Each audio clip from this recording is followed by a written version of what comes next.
Hello guys, welcome back again to another tutorial. My name is Dorothy. In today's video, I'm going to show you how to cut and sew this beautiful straight dress with side ruffle and puff sleeve. If this sounds like something you are interested in, make sure you watch the video to the very end so you don't miss out on any detail or information. And don't forget to subscribe to the channel if you haven't. Now let's get started with the video.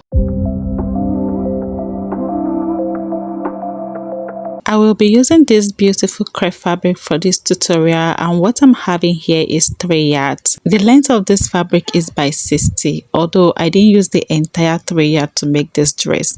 And this fabric is a little bit stretchy. I hope you can see. It's very stretchy, so that's why when I was drafting I didn't add that. If you are working with a fabric that is not stretchy, then you need to include that in your pattern. You will understand this more as we proceed with this video. So I will take this fabric out and I will cut out the portion that we will be needing to draft both the front and the back pieces. So this is the pieces that we will need to draft both the front and the back pieces. As you can see, this piece is already folded into two. So the next thing I'm going to do is to arrange it properly, then fold it again into another two, making it 4 fold. So just go ahead and do the same thing. Fold the fabric into 4, just the way you see me doing. Now the measurement that I use in cutting out this piece is simply my biggest body measurement. For my dress, my biggest body measurement is 40. So I measured that 40 on the bigger fabric, then I added 1 inch for sewing allowance for both the front and the back pieces. Then for the back pieces I added another 1 inch for zipper allowance. Okay, so these are the measurements that I marked before I cut it out on the fabric. I hope you understand my explanation. And for the length, I don't want my too long. From the thumbnail you can see that it was a long dress, but I want my 3/4. So the length that I am working with is 45 inches. Then I added extra 1 inch for hemming allowance. Now I'm just going to trim off this edge, and this is going to serve as our chest line. Now the next thing I'm going to do is to remove 5 inches from my measuring tape, and I'll place this 5 inches here on the chest line. So this is how I'm going to mark all my vertical points. Now from my shoulder to my bust point is 10 inches. I mark that. From my shoulder to my waistline is 16 inches. I mark that as well. From my shoulder to my hip line is 24 inches. I first of all made a mistake and marked 23 inches, but I corrected that later and I marked the 24 inches. The length of the dress that I am working on is 45 inches. Then I added extra 1 inch sewing allowance for hemming, making it 46 inches. Now I'm just going to use my free hand to connect all of these points in a horizontal line. Now go ahead and do the same thing. Mark all your vertical measurement, then connect all the points in a horizontal line. While I was marking my vertical points, I forgot to mark the armhole line. So from the bust point, I came up by 2 inches. So my armhole line is 8 inches. I marked that, then connect the points in a horizontal line. Now the first thing we are going to do, we are going to mark our neckline measurement on the chest line. The neckline measurement I am working with is 5 inches. I marked that. Then here on the armhole line, I will simply divide my round bust measurement by 4 and mark it. Then I added 1 inch extra for sewing allowance. Now for the neck depth, I came down by 1 inch from the chest line. If you like, you can come down by 2 inches or 3 inches if you want to reveal some cleavage. After that, I use my free hand to connect a curvy line to the neck width like this. If you see from the thumbnail, you will see that the neckline is kind of round. It is not a sweetheart neckline and it is not a square neckline. Now to create the armhole, I will simply connect a curvy line from the neck width to this point. I mark my bust measurements on the armhole line. Remember, whatever measurements we have on the armhole line is the same measurements we are going to have on our bust point. So I'm just going to mark the same thing here on my bust point. I'll simply mark 1/4 of my bust circumference measurement. Then I will add 1 inch sewing allowance to it. On the waistline, I will simply divide my waist circumference measurement by 4 and I'll mark it.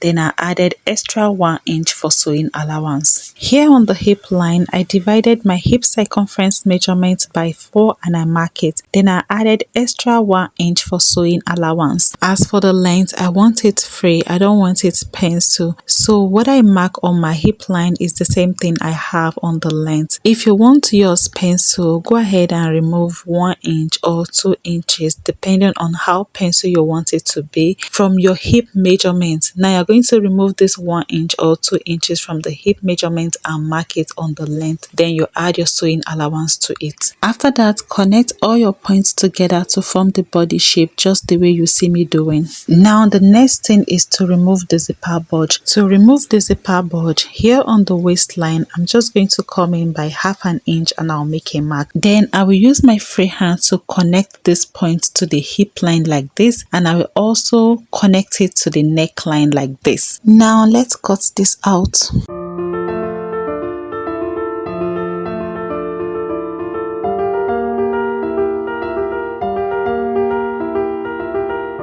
After cutting, the next thing is to remove the front piece from the back piece. On the back piece, I'm just going to fold the zipper allowance in like this, then I will notch it. This will help me to know where the zipper allowance is when I am fixing the zip. So go ahead and do the same thing, fold in your zipper allowance, then notch it. Now this is how the neckline actually look like. You can see that it's not straight or sweetheart, it's a kind of round or more like a canoe neckline. Now the next thing I'm going to do is to pipe this neckline using my bias strip. Another way you can sew the neckline is to cut a facing for it, but I will be using a bias strip to pipe the neckline. So what I'm going to do is to place my bias on it like this, then I'm going to make a first stitch on it. After that, I'll fold the bias strip into 2, then I will make a top stitch on it. I'm going to do the same thing to the back pieces as well. So let me go and do this and bring it so that you see what we have. So this is what I have my neckline looking like after I was done fixing the bias strip. You can see how neat this looks. Now the next thing is to keep the front piece aside while we work on the both back pieces. You're just going to arrange the both back pieces together just the way you see me doing. Then on this zipper allowance, I'm going to head over to the sewing machine and I'm going to run a temporal stitch on the zipper allowance. I left 1.5 inch zipper allowance, so I'm just going to use my chalk to trace that 1.5 inches like this all the way to the point where I want my slit to start. After that, I will take this over to the sewing machine to stitch this. So guys, this is what I have after I was done stitching my zipper allowance. I'm going to keep this aside while we work on the sleeve. So I have these pieces of fabric that I have cut out to create the sleeve. The width of this piece is 30 inches because we are going to be making a puff sleeve or a balloon sleeve. So you will really need a much fabric for this. In fact, if you want your sleeve to be fuller, then you need to increase the width. While the length of the sleeve that I am working on is 15 inches, I added 2 extra inches for the elastic band, 1 inch at the top and 1 inch at the hemline, making it a total length of 17 inches. So you're going to fold this piece into 2 like this. Then at this top edge, you're going to fold in 1 inch for the elastic band. Now you're going to place the dress armhole on the piece like this, then cut it out.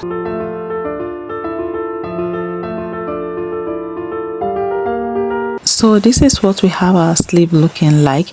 To create the elastic casing, I'm going to open up the sleeve like this, then fold in by 0.25 inch, then fold it in by 0.7 inches, and I'll make a top stitch. Then on the hemline, I'm going to do the same thing. I'll fold in by 0.25 inch, then I'll fold it again by 0.7 inch, then I'll make a stitch on it to create the elastic casing. So guys, this is what I have after I was done making the stitch up and down on both sleeves. So the next thing we are going to do is to fix the elastic band. So now we are just going to be cutting out the elastic band that we'll be needing. Now for the elastic that will be on the shoulder, I'm going to measure half of my shoulder measurement. Now my shoulder is 15, half of it is 7.5. So I measure 7.5 on this elastic band and cut it out. So I'll place this one that I cut out on the elastic band again and cut the second one out. Now for the elastic that will be on the arm, I'm going to measure what I have on my round arm measurement. What I have as my round arm measurement is 11 inches, so I measured the 11 inches on the elastic band and cut out 2 pieces for the both sleeve. Now the next thing we are going to do is to pass the elastic band on the elastic casing. So I have my safety pin that I will be using to tack the elastic band like this. So now I'm just going to pass this elastic band through the casing. So go ahead and do the same thing. Pass your elastic band through the casing, and when you get to this edge here, you're just going to use your office pin to hold it down so that the elastic will not move in. Then you will continue passing it out until you get to the next edge. When you get to this next edge right here, you're going to do the same thing. You simply use your office pin to hold the elastic down so that it doesn't move inside. We're going to repeat the same process for the length of the sleeve and also for the second sleeve.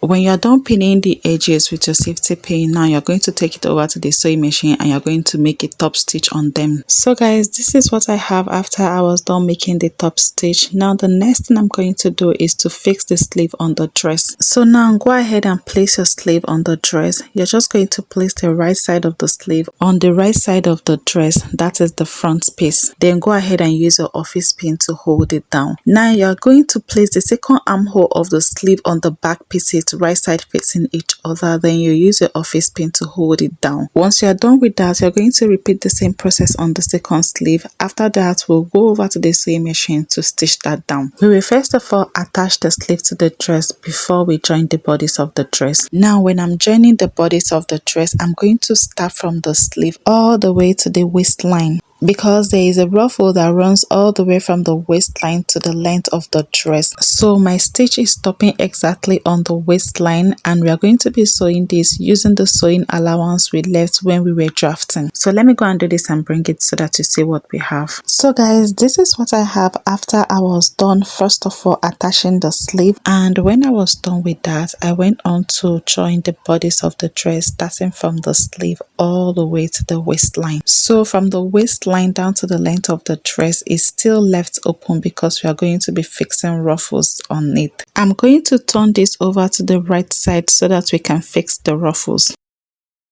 I have these pieces here that I will be using to create the ruffles. The width of this piece is 10 inches, while for the length I'm having 47 inches. And I have 2 of these pieces for the both side. I will hem the edge of these pieces. After that, I'm just going to place it on the dress like this and start making pleats on it, just the way you see me doing. So first of all, you're going to hem the edge of your pieces, okay? Make sure you hem it. Then you're going to start plaiting your ruffles all the way down, but you will not get to the length of the dress. You're going to stop exactly as 1 inch before the length of the dress. Now you're going to use this 1 inch to hem your dress length later. So now I'm just going to place the ruffle on the dress starting from the waistline. Then I will use my office pin to hold it down. I'm going to plait and use my office pin to hold this down. Mind you can do this directly on your sewing machine. You don't necessarily need to use your office pin to hold it down, but just for the sake of my beginners, I'm just going to place, then pin,